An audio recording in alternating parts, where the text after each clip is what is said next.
আলাইকুম প্রিয় শিক্ষার্থী বন্ধুরা, আজকে আমরা ঢাকা বোর্ড 2025 সালের কোশ্চেনটা দেখব। ঢাকা বোর্ড 2025 সালে সংরক্ষণশীলতার উপর একটা কোশ্চেন আসছে মুক্তভাবে পড়ন্ত বস্তুর ক্ষেত্রে। তো 10 কেজি ভরের একটি বস্তুকে 100 মিটার উপর থেকে ছেড়ে দেওয়া হলো। এখানে এই 100 মিটার উচ্চতাকে 5টা ভাগে ভাগ করা হলো: PQ, QR, RS, ST, TO। এখানে বলা আছে যে প্রত্যেকটা ভাগের দূরত্ব সমান। প্রথম কোশ্চেন, উদ্দীপকের উল্লেখিত বস্তুটি মানে 10 কেজি ভরের বস্তুটি কত সময় পরে ভূমিতে পতিত হবে বা পড়বে? তো গ নম্বর কোশ্চেন সলভ করার জন্য আমরা একটু দেখি যে কি কি লাগবে, আমাদের কি আছে। মুক্তভাবে পড়ন্ত বস্তু আদিবেগ U = 0 মিটার পার সেকেন্ড। এখানে হাইট দেয়া আছে, হাইট H ইকুয়াল দেয়া আছে 100 মিটার, 100 মিটার দেয়া আছে। এবং আমাদের জি এর মান, অভিকর্ষ ত্বরণ জি এর মান তো আমরা জানি 9.8 মিটার পার সেকেন্ড স্কয়ার, এটা জানা আছে। টি এর মান বের করতে হবে, কোশ্চেন মার্ক, এটা কত? তো আমরা জানি পড়ন্ত লিখতে পারি H = UT plus half of GT²। বস্তুটা মুক্তভাবে পড়ছে, এখানে জাস্ট আমাদের এইচ এর মান দেয়া আছে 100 মিটার, আদিবেগ 0 ইন্টু টি এর মান যাই হোক না কেন এটা 0ই হবে। এখানে হলো 9.8 T²। এইখানে এটা হবে আমাদের 100, আর যদি আমরা 2 দিয়ে 9.8কে কাটি তাহলে 4.9 হবে, 4.9 T²। তাহলে এটা ভাগ হয়ে যাবে, এটাকে যদি আমরা ঘুরিয়ে লিখি তাহলে T² ইকুয়াল লেখা যাবে 100 ভাগ হলো 4.9। এটাকে আমরা জাস্ট বর্গমূল করে দিলেই কত সময় পরে ভূমিতে পতিত হবে সেটা আমরা বের করতে পারি। এটা কত সময় পরে ভূমিতে পতিত হবে সেটা আমরা বের করতে পারবো। তো বর্গমূল 100 ভাগ হলো 4.9, 4.52 সেকেন্ড সময় পরে ভূমিতে পতিত হবে, 4.52 সেকেন্ড পরে। অর্থাৎ উদ্দীপকের উল্লেখিত বস্তুটি 4.52 সেকেন্ড পরে ভূমিতে পতিত হবে। দেখব ঘ নম্বর কোশ্চেনটা। ঘ নম্বর কোশ্চেনটা আমরা এখানে উদ্দীপকে বলা আছে PQ, QR, RS, ST এবং TO বস্তুটি মানে প্রত্যেকটার দূরত্ব সমান বলা আছে। তাহলে আমরা যদি ধরি PQ সমান QR সমান RS সমান ST সমান হলো TO সমান X, এটাকে আমরা X মিটার ধরে নিলাম, X মিটার। তাহলে এই সবগুলোর যোগফল PQ plus QR plus RS plus ST plus TO equal কিন্তু 100 মিটার, 100 মিটার। 1 2 3 4 5। তাহলে আমরা এখানে প্রত্যেকটা জায়গায় যদি X ব্যবহার করি, X plus X plus X plus X plus X equal হলো 100 মিটার। তাহলে 5x ইকুয়াল বলা যায় 100 মিটার, 100 মিটার। তাহলে বা x ইকুয়াল 100 ভাগ হলো 5 মানে 20 মিটার। তাহলে প্রত্যেকটা ঘরের মান, প্রত্যেকটা অংশের মান হলো 20 মিটার করে। তো এখন যদি আর এবং টি বিন্দুতে আমরা শক্তির সংরক্ষণশীলতা দেখাতে চাই, আমরা যদি এখানে একটু আরও, এখন আর বিন্দুটা কোথায় আছে? 1 2 নম্বর ঘরে এখানে আর বিন্দুটা আছে। আর টি বিন্দু কোথায় আছে? একদম শেষের দিকে আছে, এখানে আর ধরে নিলাম এটা আর টি বিন্দুটা থেকে জাস্ট নিচে 20 মিটার আছে, নিচে আছে 20 মিটার, এখানে 20 মিটার আছে। আমরা বের করলাম একটা ঘর আর বিন্দু, এখানে তাহলে এই দিকে আছে 40 মিটার, এদিকে 40 মিটার। তো আমরা এখন এই আর বিন্দুতে মোট যদি শক্তি বের করতে চাই তাহলে উপর থেকে 40 মিটার থাকলে নিচ থেকে আরও 60 মিটার আছে। তাহলে আর বিন্দুতে মোট শক্তি আমরা বের করতে পারতেছি। একইভাবে টি বিন্দুর ক্ষেত্রে যদি আমরা চিন্তা করি, টি বিন্দুর ক্ষেত্রে যদি ভূমি থেকে টি বিন্দুর দূরত্ব 20 মিটার হয়, তাহলে শীর্ষ বিন্দু থেকে মানে পি বিন্দু থেকে এটাকে আমরা পি বিন্দু দিলাম, পি বিন্দু থেকে টি বিন্দুর দূরত্ব 80 মিটার হবে। আর বিন্দুতে মোট শক্তি, আর বিন্দুতে মোট শক্তি, তো আর বিন্দুতে মোট শক্তি আমরা এটাকে লিখতে পারি ইআর ইকুয়াল কি, মানে এক্স্যাক্টলি ই বিন্দুতে এখানে আর বিন্দুতে মোট শক্তি এটা বলতে পারি। এখন এইখানে শক্তি হলো দুইটা শক্তি সমষ্টি, অর্থাৎ আর বিন্দুতে গতিশক্তিও আছে, বিভব শক্তিও আছে। ইকে প্লাস হলো ইপি, আমরা জানি ইকে সমান হলো হাফ এম ভি স্কয়ার, আর ইপি হলো এম জি এইচ। এখন এইখানে যে এইচের মান হবে, এখানে আমরা একটা কাজ করি আর ও, এইখানে এইচ ইজ ইকুয়াল টু হবে আর ও কেন হবে, অর্থাৎ বিভব শক্তির ক্ষেত্রে উচ্চতা নিচ থেকে উপরে হিসাব করতে হয়, আর গতিশক্তির ক্ষেত্রে উচ্চতা উপর থেকে নিচে হিসাব করতে হয়। এখন হাফ এম ভি স্কয়ার, এই সমীকরণে আমরা ভি এর সূত্রে লিখব ইউ স্কয়ার প্লাস 2জি এইচ কত হবে, এইখানে আর বিন্দুর ক্ষেত্রে এইচ এর মান হবে পিআর, আর এখানে হলো এম জি ইন্টু আর ও। তো মুক্তভাবে পরন্ত বস্তুর ক্ষেত্রে আদিবেগ থাকবে না, এখানে 2g ইন্টু পি আর এখানে হলো এম জি ইন্টু আর ও। আমরা এই 2 কেটে দেব, আর এবং উপর থেকে আমরা একটা কাজ করতে পারি, এম জি কমন নিতে পারি, এম জি কমন নিলে হবে পি আর প্লাস হলো আর ও। এখন পি আর আর ও এই দুইটা মিলেই কিন্তু 100 মিটার, পি আর এবং আর ও এই দুইটার সমষ্টি।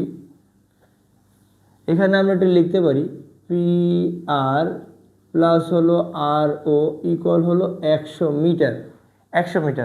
তাহলে এটাকে আমরা জাস্ট এইচ বলতে পারি, এইচ ইকুয়াল 100 মিটার ধরে নিলাম। তাহলে এম জি এইচ, এম এর মান হলো 10, জি এর মান 9.8, এইচ এর মান হলো 100, তাহলে 9800। আর বিন্দুতে মোট শক্তি হলো 9800 জুল, আর বিন্দুতে মোট শক্তি হলো 9800 জুল। বিন্দুতে মোট শক্তি, টি বিন্দুতে মোট শক্তি বিভব শক্তির ক্ষেত্রে উচ্চতা নিচ থেকে উপরে কাউন্ট করে, এখন এইখানে টিও এর মান যদি 20 হয়, তাহলে পিটি এর মান হবে 80 মিটার। তো এখানে আমরা বললাম ইটি, টি বিন্দুতে মোট শক্তি ইটি ইকুয়াল আমরা বলতে পারি যান্ত্রিক শক্তি দুটি শক্তির যোগফল, ইকে প্লাস হলো ইপি। ইকে সমান হবে হাফ এম ভি স্কয়ার, আর ইপি সমান হবে M G H is equal to আমরা এখানে টিও লিখে রাখি, টিও। বিভব শক্তির ক্ষেত্রে উচ্চতা নিচ থেকে উপরে হিসাব করতে হয়, আর গতিশক্তির ক্ষেত্রে উচ্চতা উপর থেকে নিচে, যেহেতু মুক্তভাবে পরন্ত বস্তু ছেড়ে দিলেই গতিশীল হবে, এই জন্য উচ্চতা উপর থেকে নিচে কাউন্ট করতে হয়। হাফ এম ভি স্কয়ার হলো ইউ স্কয়ার প্লাস 2জি, এইচ এর মান হবে এখানে পিটি, এইচ এর মান হলো পিটি, আর এখানে এম জি ইন্টু হলো টিও। তো আমরা জানি মুক্তভাবে পরন্ত বস্তুর আদিবেগ থাকে না, তার মানে ইউ 0 হয়ে যাবে। ইউ যদি 0 হয়, এখানে থাকবে 2জি ইন্টু হলো পিটি প্লাস হলো এম জি ইন্টু টিও। আমরা এটা কেটে দেব। এখন এম জি কমন নিতে পারি, এম জি কমন নিলে হবে পিটি প্লাস হলো টিও। এখানে পিটি প্লাস টিও ইকুয়াল, আমরা একটু দেখি, পিটি প্লাস হলো টিও মানে হলো 100 মিটার। ইকুয়াল হলো 100 মিটার, 100 মিটার, 100 মিটার, অর্থাৎ এটাকে আমরা এইচ ধরে নিলাম, এইচ ইজ ইকুয়াল টু হলো 100 মিটার। তাহলে এটাকে আমরা বলতে পারি mgh। তাহলে এখানেও mgh, এটাও mgh, মানে এখানেও জাস্ট 9800 এত জুল হবে। 2025 সালের যে কোশ্চেনটা আছে সেটা আমরা একটু সমাধান করি। এটাও একটা কর্মদক্ষতা রিলেটেড অঙ্ক দিলো এবং কাজ ক্ষমতা মানে এবং গতিশক্তি এবং বিভব শক্তির মধ্যে একটা সম্পর্ক, রিলেশন বা সম্পর্ক, এরকম একটা কোশ্চেন দেয়া আছে। প্রথম কোশ্চেন, কাজ ক্ষমতা শক্তির উপরে কর্মদক্ষতা, এই পার্টটা নিয়ে একটা কোশ্চেন দিল এবং বিভব শক্তি এবং গতিশক্তির মধ্যে কম্পেয়ার করে বা তুলনা করে একটা কোশ্চেন দেওয়া হলো। গ নম্বর কোশ্চেন, গ নম্বর কোশ্চেনে বলা আছে যে মোটরটির কর্মদক্ষতা কত।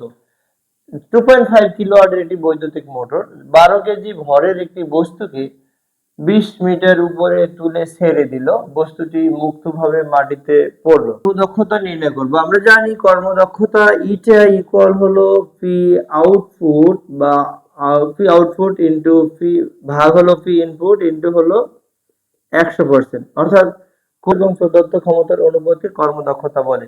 তো এখানে এক্স্যাক্টলি ইনপুট দেয়া আছে, মানে যন্ত্রের ক্ষমতা দেয়া আছে 2.5 কিলোওয়াট। এটাকে আমরা ওয়ার্ডে নিব, 1000 দিয়ে গুণ করব, 1000 দিয়ে গুণ করলে জাস্ট 2500 ওয়াট হবে। 2500 ওয়াট এর একটি বৈদ্যুতিক মোটর কত ভর, এম মানে 12 কেজি, 12 কেজি ভরের একটি বস্তুকে জাস্ট 20 মিটার উচ্চতায়, হাইট 20 মিটার উচ্চতায় উঠাতে পারে, মানে 20 মিটার উপর, 20 মিটার উপরে উঠিয়ে ফেলে দেওয়া হলো, উপরে তুলে ফেলে দেওয়া হলো, বস্তুটি মুক্তভাবে মাটিতে পড়লো। এখন এখানে কর্মদক্ষতা বের করার জন্য আমাদের সময় লাগবে, সময়টা কিন্তু দেয়া নেই। এখন সময়টা আমি কত ধরবো সেটা আসলে এখানে এই কোশ্চেনে সময়টা মিসিং, সময়টা দেয়া হয়নি। কম ভরের বস্তুকে অনেক কম সময় উপরে উঠানো লাগবে, এই জন্য আমরা টাইমটাকে 1 সেকেন্ড 2 সেকেন্ড ধরে নিই, ধরে নিলাম এটা 2 সেকেন্ড, ধরে নেই জাস্ট 2 সেকেন্ড ধরে করতে পারি বা 1 সেকেন্ড ধরে করতে পারি, এরকম আমরা বলতে পারি। তো আমরা জানি এই আউটপুটকে যদি আমরা ভাঙি তাহলে আমরা পাবো mgh, অর্থাৎ ক্ষমতা P is equal to W by T। এই W by T এবং W কে যদি আমরা ভাঙি তাহলে mgh বাই হলো T, আর এখানে তো ইনপুট আছেই, সাথে কর্মদক্ষতা নিতে হলে 100 দিয়ে গুণ করতে হবে। m হলো 12 কেজি, g হলো 9.8 এবং হাইট হলো 20 মিটার। 100% ভাগ করতে হবে, আমি 2 ধরে নিলাম, তোমরা চাইলে যে কোনো একটা মান ধরে নিতে পারো, এটা সংশোধিত কোশ্চেন, অর্থাৎ সময়টা বলে দেওয়া নেই, সময়টা উল্লেখ নাই। ইনপুট কত, ইনপুট হলো 2500 ওয়াট। তো এখান থেকে আমরা কিন্তু কর্মদক্ষতা পেয়ে যাব, অর্থাৎ এই মোটরের কর্মদক্ষতা কত, অর্থাৎ প্রতি মিনিটে কত পরিমাণে কাজ করতে পারে। আমরা এখানে 12 ইন্টু 9.8 ইন্টু হলো 20 ইন্টু হলো 100, আচ্ছা 12 ইন্টু 9.8 ইন্টু 20 ইন্টু 100 ভাগ হলো 2 ইন্টু 25,000। তো এখান থেকে যেটা আসে এটা খুবই কম পরিমাণে রেজাল্ট আসে, 47.04%। এই জন্য আসে যে এখানে ভর তো কম, মাত্র 12 কেজি ভরের বস্তুকে উপরে তুলে ছেড়ে দেওয়া হলো, এই জন্য কর্মদক্ষতাও ইঞ্জিনের কম হবে। এবারে মুক্তভাবে যদি পড়তে দেই বা পড়ন্ত অবস্থায় বস্তুটি কত উচ্চতায়, এর বিভব শক্তি গতি শক্তির 1/4 অংশ হবে। আসলে এই অঙ্কটা কিন্তু আমরা এখানে এটা ভূপৃষ্ঠ থেকে আমরা ধরে নিলাম বস্তুটা ভূপৃষ্ঠ থেকে h উচ্চতায়, ভূপৃষ্ঠ থেকে h উচ্চতায় বিভব শক্তি গতি শক্তির 1/4 অংশ হবে। তাহলে টোটাল উচ্চতা যদি আমরা ধরে, টোটাল উচ্চতা তো দেয়াই আছে, টোটাল উচ্চতা হলো 20 মিটার। তাহলে এই এতটুকুর উচ্চতা যদি h হয় তাহলে উপর থেকে এতটুকুর উচ্চতা হবে অবশ্যই টোটাল মাইনাস h, এটা তো আমরা বলতে পারি, এটা ঘ নাম্বার কোশ্চেন সলভ করার ক্ষেত্রে আমরা বলতে পারি ধরি h উচ্চতায়, উচ্চতায় বিভব শক্তি বিভব শক্তি গতিশক্তি 1/4 হবে, গতিশক্তির 1/4 হবে। খুবই সহজ অঙ্ক। তো আমরা আর কিছু না করে শর্তে চলে যাব। শর্ত মতে, শর্ত কি বললো, যার সাথে র আছে তার সাথে আমরা গুণ করে দেব, সমস্যা সমাধান। বিভব শক্তি অবশ্যই আমরা ইপি অথবা ভি বলতে পারি, গতিশক্তি ইকে, তাহলে 1/4 1/4 অফ ইকে, মানে ইকে, এই জন্য যে গতিশক্তির সাথে কিন্তু র আছে, মানে যার সাথে র তার সাথে গুণ হয়। চাইলে আমরা এটা এইদিকে 4 এদিকে নিয়ে আসতে পারি। 4 ইপি মানে এমজিএইচ, এম জি কত উচ্চতায় বিভব শক্তি, এইচ উচ্চতায়, এমজিএইচ। এবার গতিশক্তির সূত্র হচ্ছে হাফ এম ভি স্কয়ার। এটা আবারও একটা কাজ করতে পারি আমরা, বা এখানেই রাখি, হাফ এম ভি এর সূত্র গতির চতুর্থ সমীকরণ, V square is equal to U square plus 2জি এইচ। এইচ কত, অর্থাৎ গতিশক্তির ক্ষেত্রে উচ্চতা উপর থেকে নিচে, আর বিভব শক্তির ক্ষেত্রে উচ্চতা নিচ থেকে কত উপরে আছে সেটা কাউন্ট করা হয়। তাহলে এই বস্তুটা উপরে কত, উপর থেকে কত নিচে আছে, 20 - মিটার উচ্চতায় আছে। আমরা জানি মুক্তভাবে পড়ন্ত বস্তুর আদিবেগ থাকে না, তাহলে এটা এখানে ইউ হবে না, 2জি, এখানে 20 - এটা কেটে দিব, আর এখানে 4mgh। আমরা চাইলে দুই সাইড থেকে mg কেটে দিতে পারি, তাহলে 4h ইকুয়াল হবে 20 - একদিকে h নিয়ে আসবো, তাহলে 5h ইকুয়াল হলো 20, h ইকুয়াল হলো 20/5 মানে 4 মিটার। অর্থাৎ h এর মান যদি আমরা 4 করি, তাহলে জাস্ট ভূপৃষ্ঠ থেকে 4 মিটার উচ্চতায় এই 12 কেজি ভরের বস্তুটির বিভব শক্তি হবে গতিশক্তির 1/4। অর্থাৎ এখানে ফাইনালি আমরা তাহলে কত পাচ্ছি, ভূমি থেকে কত উপরে, ভূমি থেকে 4 মিটার উপরে বস্তুটির 12 কেজি ভরের বস্তুটির বিভব শক্তি গতিশক্তির 1/4 হবে। আসসালামু আলাইকুম প্রিয় শিক্ষার্থী বন্ধুরা, আজকে আমরা কাজ ক্ষমতা ও শক্তি থেকে চট্টগ্রাম বোর্ড 2025 সালের কোশ্চেনটা সমাধান করব। চট্টগ্রাম বোর্ড 2025 সালের যে কোশ্চেনটা আসছে, এটা বল এবং কাজ ক্ষমতা শক্তি থেকে মিক্সার করে কোশ্চেনটা আসছে। ডিতে বাঁধন থাকা অবস্থায় এ বস্তুর আমরা বিভব শক্তি নির্ণয় করব। আমরা জানি বিভব শক্তি, এটাকে আমরা ইপি বলতে পারি অথবা v mgh। এখন এখানে এ বস্তুর ভর কত, ভর দেয়া আছে, ভর m ইকুয়াল দেয়া আছে, এটাকে আমরা এম এ বলি, ভর এম এ ইকুয়াল 16 কেজি, এবং হাইট দেয়া আছে, উচ্চতা দেয়া আছে, এখানে এইচ ইকুয়াল দেয়া আছে 50 মিটার, এবং অভিকর্ষ ত্বরণ দেয়া আছে, বা শুধু জি এর মান যদি বলি, অভিকর্ষ ত্বরণ জি এর মান 9.8 মিটার পার সেকেন্ড স্কয়ার, এটা আমরা জানি। তাহলে এখান থেকে আমরা এম এর মান যদি ব্যবহার করি 16, জি এর মান 9.8, এবং হাইট এইচ এর মান হলো 50, তাহলে আমরা 7840 এই বস্তুর বিভব শক্তি পাচ্ছি 7840 জুল। খুবই সহজ বিভব শক্তির, অর্থাৎ 3 নম্বরের জন্য খুবই সহজ কোশ্চেন। এবার 4 নম্বর কোশ্চেনটা কপিকল রিলেটেড কোশ্চেন। সবার কাছে কপিকলের থিওরিটা, বিশেষ করে কপিকলের থিওরিটা একটু জটিল বা কমপ্লেক্স সিচুয়েশন মনে হয়। তো এখানে দেখতে হবে ভারী বস্তু কোনটা। এখানে ভারী বস্তু হলো এম ভরের বস্তু। আমরা এখন M A greater than M B এটা একটু দিয়ে নিলাম।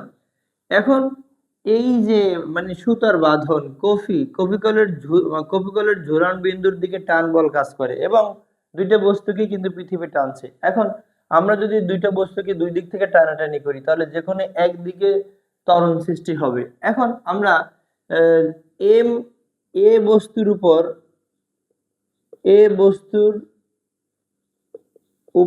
বল চিন্তা করি। বল আমরা জানি F = এটাকে আমরা এরকম চিন্তা করতে পারি, একাধিক বল থাকে, সামেশন অফ এফ মানে এ বস্তুর বল, summation of is equal to M, এটাকে এম এ এফ, অর্থাৎ একটা ত্বরণ সৃষ্টি হবে যেটাকে আমরা এফ বললাম। এখন এই সামেশন অফ এফ, এটা তো দুইটা বলের সমষ্টি। দুইটা বল কিভাবে? সুতার টান বল এবং পৃথিবীর বল, দুইটা বল। তার মানে এখান থেকে আমরা এটা লিখতে পারি, এটাকে লেখা যায় এখানে যেহেতু বস্তুটা ভারী তাহলে পৃথিবীর টান বলটা বেশি হবে, পৃথিবীর টান বল বেশি হবে, তার মানে এটা ডাব্লিউ, ডাব্লিউ এ মাইনাস হলো সুতার টান মানে কপি কয়েলের টান, কপি কয়েলের টানটা ছোট হবে, তাহলে W A minus T equal হবে এম এ এফ, এটা হবে। তো এখান থেকে আমরা চাইলে সুতার টানটা বের করে রাখতে পারি, এম এ হবে কি এম জি, ডাব্লিউ গেলে এম জি, তাহলে এম এ ইন্টু হলো জি, আর এখানে হবে এম এ এফ। এটাকে আমরা একটা সমীকরণ দিয়ে রাখতে পারি। এবারে বি বস্তুর উপর বল, এক্স্যাক্টলি আমরা বল বলবো, বল বি বস্তুর উপর বল, বি বস্তুর উপর বল, এটাকে আমরা বলতে পারি summation of F B equal হলো এম বি এফ। এটাও কিন্তু কপি কলের মাধ্যমে একটা সুতা ধরে আটকানো আছে, যেহেতু যে কোনো একদিকে পুরো সিস্টেমটা গতিশীল হবে, তাহলে পুরো একদিকে ত্বরণ সৃষ্টি হবে, পুরো সিস্টেমটা অবশ্যই এর দিকে গতিশীল হবে। কেন? এই বস্তুটা তো ভারী। তাহলে এখন এই জায়গাটায় বিশেষ করে বি বস্তুতে যে সাম্য বল বা বি বস্তুতে যে একাধিক বলের যোগফল, এখানে কিন্তু দুইটা বল যদি দুই দিকে কাজ করে, এখানেও দুইটা বল দুই দিকে কাজ করে, এই জন্য সাম্য বলটা হলো বিয়োগফল, এখানেও দুইটা বল দুই দিকে কাজ করে, সাম্য বল বিয়োগফল হবে। তাহলে এখন এখানে কথা আছে যে সুতার টান বলটা পৃথিবীর টানের চেয়ে বড়, তার মানে এখানে আমরা টি ক্যাপিটাল দিব, টি বড় দিব, T minus M B M B G, অর্থাৎ ডাব্লিউ গেল এম জি, যেটা এটাকে আমরা লিখছি না এম বি এফ। এখন আমরা যদি এখানে জাস্ট এই সমীকরণে টি এর মানটা ইউজ করি, টি এর মানটা কত আছে এম এ জি মাইনাস হলো এম এ এফ মাইনাস হবে এম বি জি ইকুয়াল হলো এম বি এফ। আমরা এখন পুরো সিস্টেমের ত্বরণ বের করতে চাই। ত্বরণ বের করতে চাইলে আমরা এফ যুক্ত রাশিকে এক জায়গায় রাখবো, জি যুক্ত রাশিকে এক জায়গায় রাখবো, এম এ জি মাইনাস হলো এম বি জি ইকুয়াল হলো এম বি এফ প্লাস হলো এম এ এফ। এই মাইনাসটা ডান দিকে গেলে প্লাস হবে, এখান থেকে আমরা ত্বরণ এফ বের করে রাখবো। এফ যদি বের করি তাহলে হবে এম এ প্লাস হলো এম বি, আর এইদিকে জি যদি আমরা গুণ কমন নিয়ে নিই, M A minus M B হবে। তো ফাইনালি এফ ইকুয়াল হবে, এটা ভাগ হয়ে যাবে, তার মানে M A minus M B into জি ভাগ হলো এম ওয়ান প্লাস হলো এম টু। সহজ, এই কপিকলের অঙ্ক খুবই সহজ, কিন্তু অনেকের বুঝতে একটু সমস্যা যে এটা কিভাবে সলভ করা যায়, বাট ভেরি ইজি। তো আমরা এখন ডি বিন্দুতে বাঁধন না কেটে যদি সি বিন্দুতে কাটি, এখন একটা জিনিস যে আমরা যদি ডি বিন্দুতে কাটি তাহলে কেমন হবে, যেহেতু কম্পেয়ার করতে বললো আমরা একটু দেখি। ডি বিন্দুতে বাঁধন থাকা অবস্থায় গতিশক্তি আমরা নির্ণয় করতে চাই। ডি বিন্দুতে বাঁধন থাকা অবস্থায় গতিশক্তি, ডি বিন্দুতে বাঁধন থাকা অবস্থায় গতিশক্তি, থাকা অবস্থায় গতিশক্তি কেমন হবে? গতিশক্তি আমরা জানি ই কে ইকুয়াল হচ্ছে half M V square, E K বা টি যাই বলেন না কেন, ই কে বা T is equal to half M V square. আমরা এই ভি এর ইকুয়েশন জানি, ভি ইজ ইকুয়াল টু হবে, অর্থাৎ ডি বিন্দুতে যদি আমরা ছেড়ে দিই, ডি বিন্দুতে ছেড়ে দিলে তাহলে এই বস্তুটা পুরোটা এক্স্যাক্টলি 50 মিটার উচ্চতা থেকে নিচে পড়বে, তাহলে এটা হবে half M V square, V square is equal to হবে ইউ স্কয়ার প্লাস 2। এইখানে আমাদের যে ত্বরণটা হবে, এই কপিকল থেকে যে ত্বরণটা পাবো আমরা, সেটা এই এফ ত্বরণে পড়বে। এফ পুরো সিস্টেমের ত্বরণটা এই দিকে নিয়ে আসবে, বাম দিকে নিয়ে আসবে। এখানে আমরা জি না বলে 2 U square plus 2 F H বলবো। তাহলে এখানে হাফ এম এর মান হলো এখানে 16। মুক্তবে পরন্ত বস্তুর ক্ষেত্রে আদিবেগ থাকবে না, এটা হবে 0। এটা 0 আমরা না দিলেও হয়। এখানে 2 ইন্টু এফ এর মান হলো, এখন এফ এর মানটা আমরা এই জায়গা থেকে বের করে রাখবো, এই জায়গায় জাস্ট এফ এর মানটা যদি এখানে আমরা বের করতে চাই, দেখি এম এ এম প্রথম ভরের বস্তুটা, অর্থাৎ এটা এ ভরের বস্তুটা তো মানে ভর হলো 16 কেজি এবং বি ভরের বস্তুটার বি এর বস্তুর ভর হলো 1.5 কেজি। এখানে জি হলো 9.8, জি 9.8 এবং দুইটার ভর যোগ করব 16 যোগ হলো 1.5। তো এখন এখান থেকে আমরা জাস্ট হিসাব করলে ত্বরণটা বের করতে পারি, যে প্রথমে 16 মাইনাস 1.5 ইন্টু হলো 9.8, এটাকে আমরা ভাগ করব, কত দিয়ে ভাগ করব? 6, এই দুইটা ভরের যোগফল দিয়ে ভাগ করব। দুইটা ভরের যোগফল দিয়ে ভাগ করলে ত্বরণ হয় 8.12। তাহলে আমরা এখানে যদি 8.12 ইন্টু হাইট ইউজ করি, তাহলে আমরা কিন্তু এখান থেকে এক্স্যাক্টলি বি এ বস্তুটি কত গতিশক্তিতে ভূমিতে আঘাত করবে সেটা বের করতে পারতেছি। তাহলে এটা হবে 16 ইন্টু 8.12 ইন্টু হলো 50। তাহলে এখানে যেটা আসে 6996 জুল গতিশক্তিতে ভূমিতে আঘাত করবে। কোশ্চেনটা খুবই সহজ, বাট আমাদের কফিকলের থিওরিটা বা কিভাবে কফিকল থেকে ত্বরণ নির্ণয় করা যায় সেটা আমরা পারলে কিন্তু এটা সহজে করতে পারতেছি। সি বিন্দুতে বাঁধন কাটলে, সি বিন্দুতে বাঁধন কাটলে গতিশক্তি, বাঁধন কাটলে গতিশক্তি, সি বিন্দুতে যদি আমরা কেটে দেই তাহলে গতিশক্তিটা কেমন হবে? সি বিন্দুটা একবারে কপিকলের ঝুলন বিন্দুর কাছাকাছি, যদি এখানে আমরা ছেড়ে দেই তাহলে পুরো সিস্টেমটা বাম দিকে গতিশীল হবে।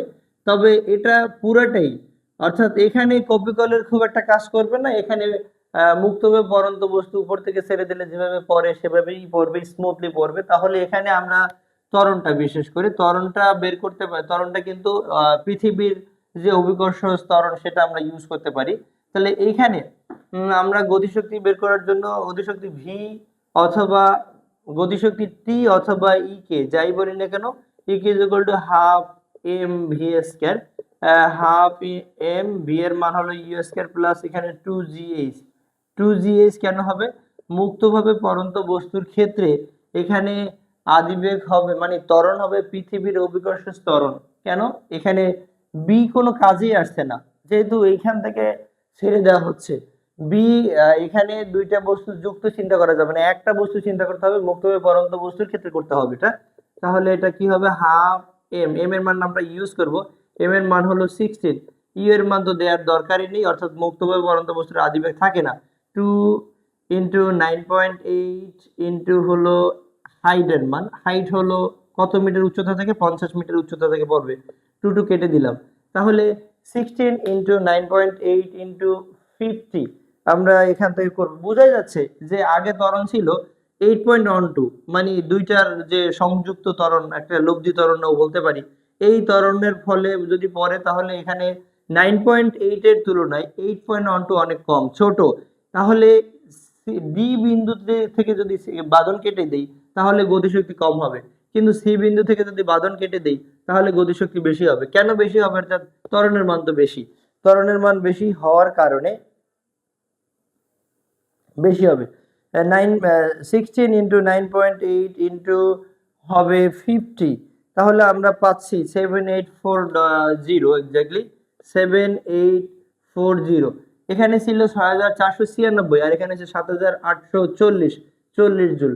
তাহলে আমরা এখানে দেখতে পাচ্ছি যে যদি আমরা ডি বিন্দুতে বাঁধন কেটে দিই তাহলে ডি বিন্দুতে বাঁধন কেটে দিলে গতিশক্তি হয় 6496 জুল।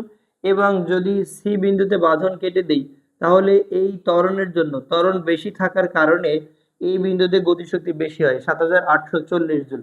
সহজ, কপিকলের অঙ্ক খুবই সহজ অঙ্ক।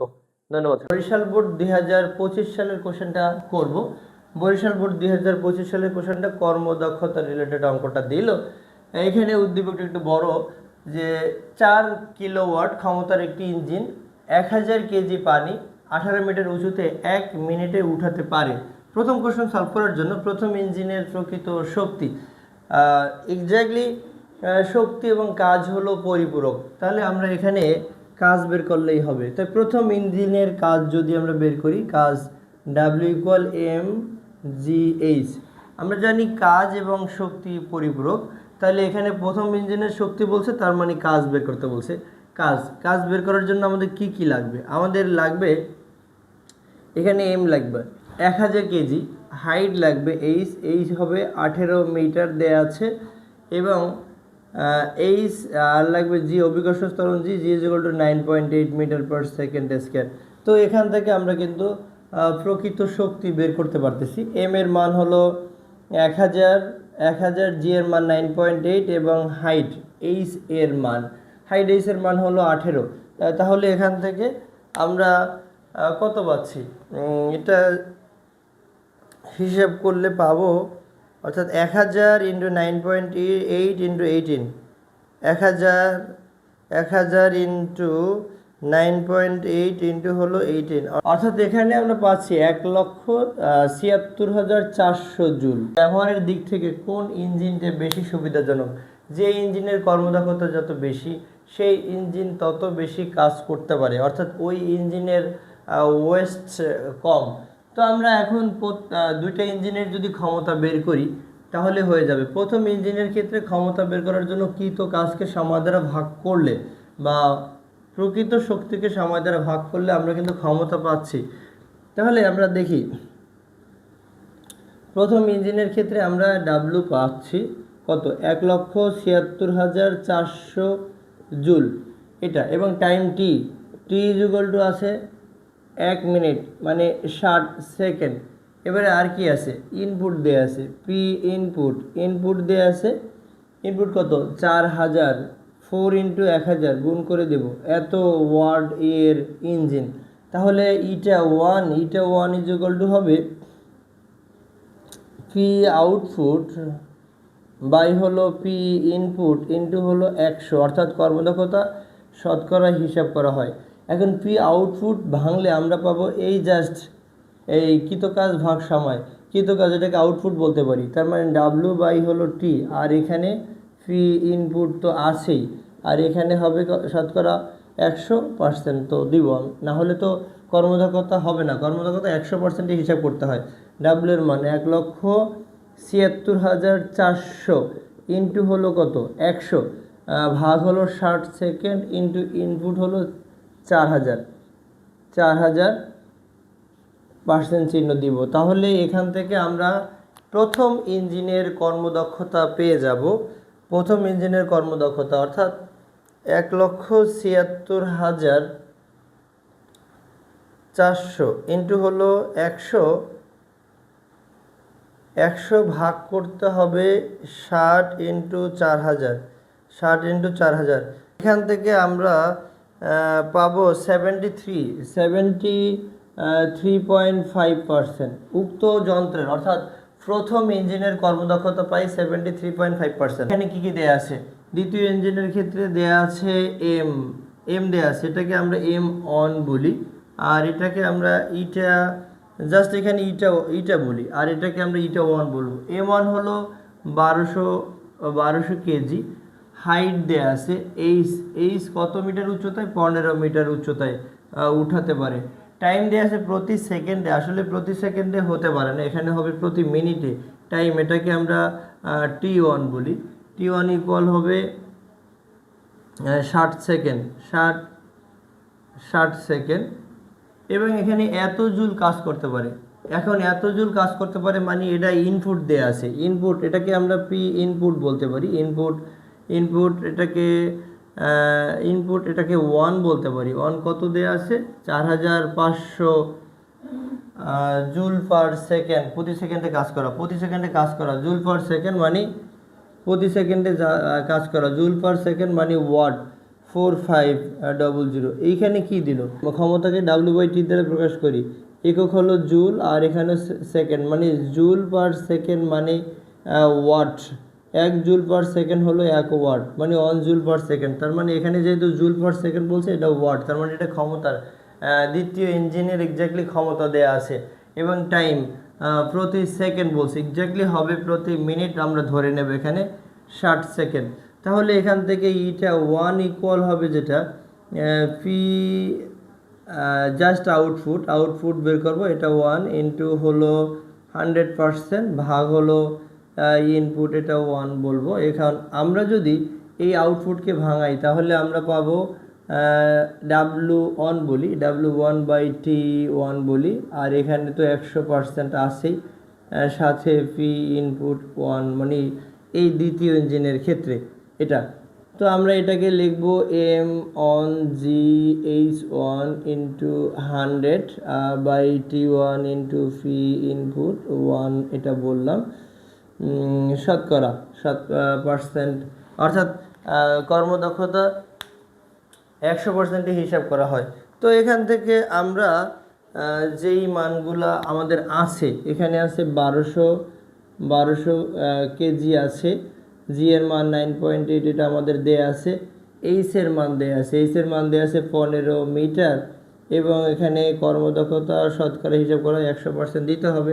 টাইমটি হলো 60 সেকেন্ড এবং ক্ষমতা দেয়া আছে 4500 ওয়াট দেয়া আছে। তো এখান থেকে আমরা যদি সবগুলো মান ব্যবহার করি তাহলে এখান থেকে দ্বিতীয় ইঞ্জিনের কর্মদক্ষতা পেয়ে যাব এবং বুঝতে পারবো যে কোন ইঞ্জিনটা ব্যবহার করা লাভজনক। যার কর্মদক্ষতা বেশি হবে সেই ইঞ্জিন ব্যবহার করা লাভজনক। কেন? সেই ইঞ্জিন যত পরিমাণে মানে ইঞ্জিনের শক্তি সরবরাহ করা হবে তার খুবই কম পরিমাণ ওয়েস্ট করবে বা ব্যয় করবে। 65.33% যার কর্মদক্ষতা। এখন প্রথম ইঞ্জিন এর কর্মদক্ষতা ইটা, দ্বিতীয় ইঞ্জিনের কর্মদক্ষতা আমরা ইটা 1 বললাম। এটা এক্স্যাক্টলি ইটা এর মান হলো প্রথমটা 73.5%, 73.5%। এখন বর্তমানটা হলো 65.33%।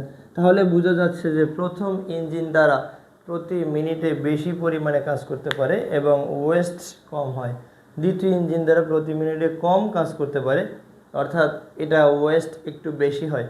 তো কি থেকে ময়মনসিংহ বোর্ড 2025 সালে যে কোশ্চেনটা আসছে আমরা সেটা একটু দেখি। বুদ্ধিভোগ দিয়ে দুটি কোশ্চেন আসছে। প্রথম কোশ্চেন, একটি বস্তুকে 50 মিটার পার সেকেন্ড বেগে খাড়া উপরের দিকে নিক্ষেপ করলে বস্তুটি নিক্ষেপ করা হলো, অর্থাৎ একটি বস্তুকে 50 মিটার পার সেকেন্ড বেগে খাড়া উপরের দিকে নিক্ষেপ করা হলো নিক্ষিপ্ত বস্তুর ক্ষেত্রে প্রথম কোশ্চেনটা। অর্থাৎ দৃশ্যকল্প 1 অনুসারে বস্তুটির বিচরণকাল মানে এটা শূন্যে ভাসমান থাকার সময় বলা যায়, বিচরণকাল বলা যায়, অথবা সর্বোচ্চ উঠা এবং সেখান থেকে নেমে আসার সময় বলা যেতে পারে। তাহলে আমরা গ নম্বর কোশ্চেন সমাধান করার ক্ষেত্রে দেখব বিচরণকাল t = twice u/g। এখানে u হলো বস্তুর আদিবেগ 50 metre per second, 50 metre per second. g এর মান হলো 9.8 মিটার পার সেকেন্ড স্কয়ার। খুবই সহজ অঙ্ক, আমরা সহজেই করে ফেলতে পারতেছি। u এর মান হলো 50, g এর মান 9.8, 100 বাই হলো 9.8, তাহলে এটা আসে 10.20 সেকেন্ড। বিচরণকাল যাওয়া এবং আসার দুইটা সময় লাগবে 10.20 সেকেন্ড। 1 লক্ষ এবং একটা স্প্রিং এর প্রথম স্প্রিং এ স্প্রিং ধ্রুবক দেয়া আছে 1 লক্ষ এবং দ্বিতীয় স্প্রিং এ স্প্রিং ধ্রুবক দেয়া আছে 50,000 এবং দুটিতে বল প্রয়োগ করার সমান শক্তি সঞ্চারিত হয়।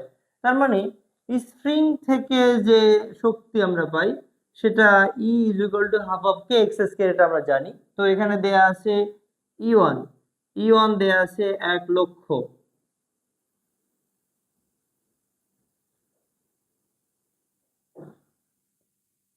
1 লক্ষ জুল পার মিটার এবং E2 দেয়া আছে 50,000,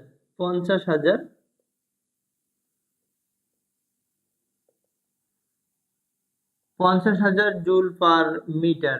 এখন আমরা জানি স্প্রিং এর শক্তি বা সঞ্চিত শক্তি বা স্প্রিং থেকে প্রাপ্ত শক্তি is equal to half of K X square.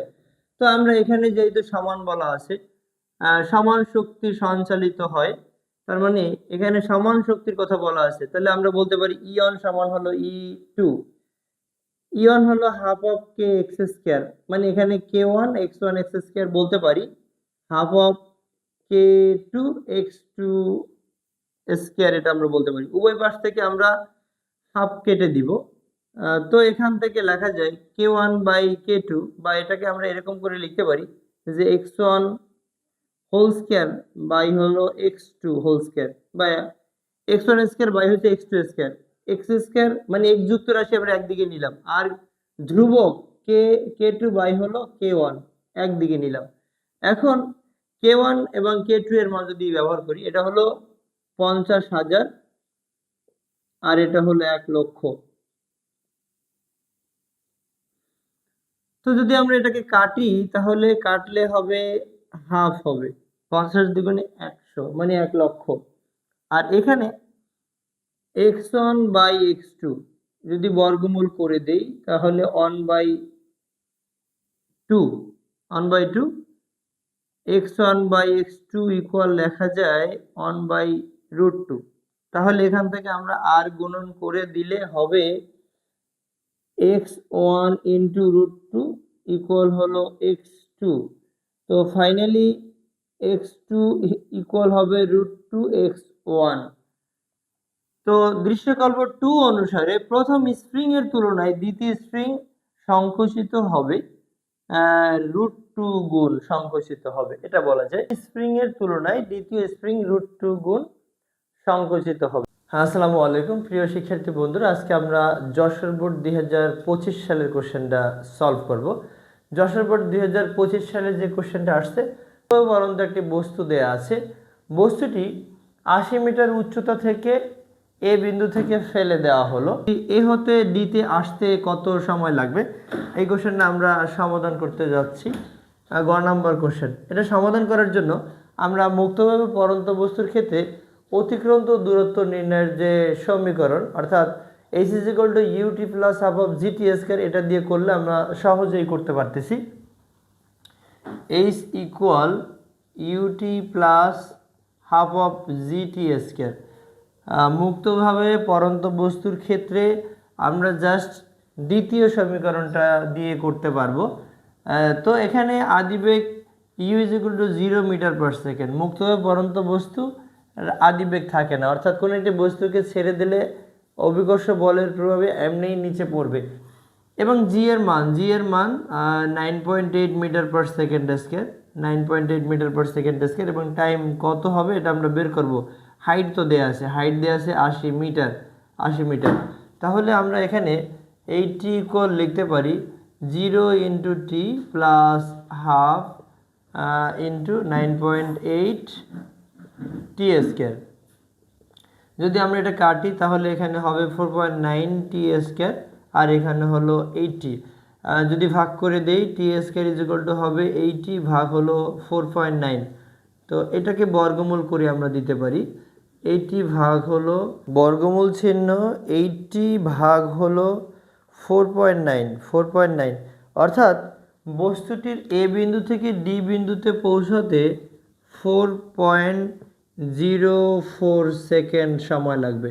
এটা খুবই সহজ ছিল। এবার বস্তুটির কোশ্চেনটা বলছে বস্তুটির এ বি ও সি বিন্দুতে মোট শক্তি অপরিবর্তনীয়, এটা দেখব। বস্তুটার ভর হলো আসলে 15 কেজি।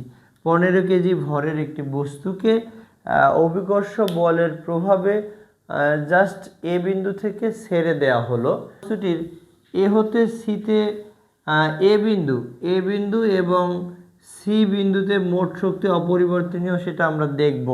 এটা করার জন্য আমাদের জাস্ট বি এবং সি এর মধ্যবর্তী দূরত্বটা বের করতে হবে। এখানে একটা পার্ট দেয়া আছে, আমরা একটু খেয়াল করি। টোটাল পার্ট আমরা যদি এখন এ বি এর মধ্য, এটা যদি লিখি আমরা A B plus BC plus CD equal হলো 80। আমরা একটু ধরে নেই যে বিসি সমান সিডি সমান হলো এক্স। তাহলে এ বি এর মান তো 20 দেওয়া আছে, তাহলে এক্স প্লাস এক্স ইকুয়াল হলো এখানে 80। তো আমরা এখানে 20 প্লাস 2x ইকুয়াল হলো 80। এখান থেকে আমরা এক্সের মানটা বের করব। 80 মাইনাস 20 তাহলে কত আসছে? 60 আসছে। তাহলে 2x ইকুয়াল হলো 60, তাহলে x ইকুয়াল হবে 60 বাই হলো 2, তার মানে এটা হলো 30। তো আমরা এখান থেকে এ বি এর মান পেয়ে গেলাম 30 মিটার। এ বি এর মান 30 হলে সিডি এর মানও 30 মিটার একই হবে, সমান। ইকে প্লাস হলো E P, E K is equal two হলো হাফ এম ভি স্কয়ার, আর ইপি হলো এম জি এইচ। টোটাল উচ্চতাটাকে আমরা এইচ ধরে নিতে পারি, টোটাল উচ্চতাটা হলো এইচ ধরে নিলাম, এইচ মানেই হলো 80। আর যেহেতু এ বিন্দুতে যেহেতু বস্তুটা স্থির আছে, এই জন্য বেগ 0 হবে। বেগ 0 মানে গতিশক্তি নেই, সর্বোচ্চ উচ্চতায় গতিশক্তি থাকে না। এম এর মান হলো 15, জি এর মান 9.8 এবং এইচ এর মান হলো 80। তাহলে এখান থেকে আমরা বস্তুটির মোট শক্তির পরিমাণ পেয়ে যাব। তাহলে 15 ইন্টু 9.8 ইন্টু হলো 80, তাহলে 11,760 জুল আসে। এবারে আমরা দেখি সি বিন্দুতে মোট শক্তি। সি বিন্দুটা কিন্তু ভূপৃষ্ঠেও নেই এবং সর্বোচ্চ উচ্চতাও নেই। যেহেতু ভূপৃষ্ঠে এবং সর্বোচ্চ উচ্চতা কোনো জায়গায় থাকে না, এই জন্য মাঝখানে থাকার কারণে ই বিন্দুতে দুই ধরনের শক্তিই থাকবে, গতীয় শক্তিও থাকবে, বিভব শক্তিও থাকবে। গতিশক্তির সূত্র আমরা জানি, EK equal half M V square. বিভব শক্তির ক্ষেত্রে আমরা জানি বিভব শক্তি হলো এম জি এইচ। এখন সি বিন্দুটা নিচে থেকে কত উপরে আছে? সিডি উচ্চতায় আছে, তাহলে সিডি ইজ ইকুয়াল টু হবে, সিডি ইজ ইকুয়াল টু মানে এখানে উচ্চতা হিসেবে আমরা সিডি ধরে নিলাম, সিডি।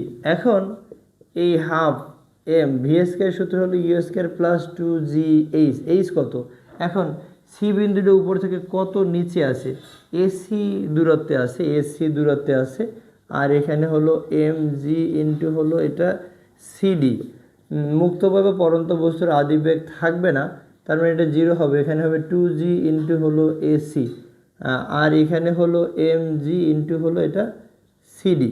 আমরা এখান থেকে একটা কাজ করব, উপর থেকে একটা এমজি কমন নেব। এমজি যদি কমন নেই তাহলে এখানে হবে এসি প্লাস হলো সিডি। এখানে আমরা লিখতে পারি যে A B equal A C plus C D. A C A B equal হলো এসি প্লাস হলো সিডি, এসি প্লাস হলো সিডি। এসি প্লাস সিডি সমান এইচ, এইচ মানেই হলো 80 মিটার। তাহলে এটাকে আমরা লিখতে পারি এমজিএইচ। এমজিএইচ যদি বলি, আগেও এই এমজিএইচ ছিল, তার মানে এটা 15 ইন্টু হলো 9.8 ইন্টু হলো এইচের মান হলো 80, তাহলে 11,760 জুল হবে। অর্থাৎ বস্তুটির এ ও সি বিন্দুতে মোট শক্তি অপরিবর্তনীয়। মুক্তভাবে পরন্ত বস্তুর ক্ষেত্রে যে কোনো বিন্দুতেই শক্তির সংরক্ষণশীলতার নীতি মেনে চলে।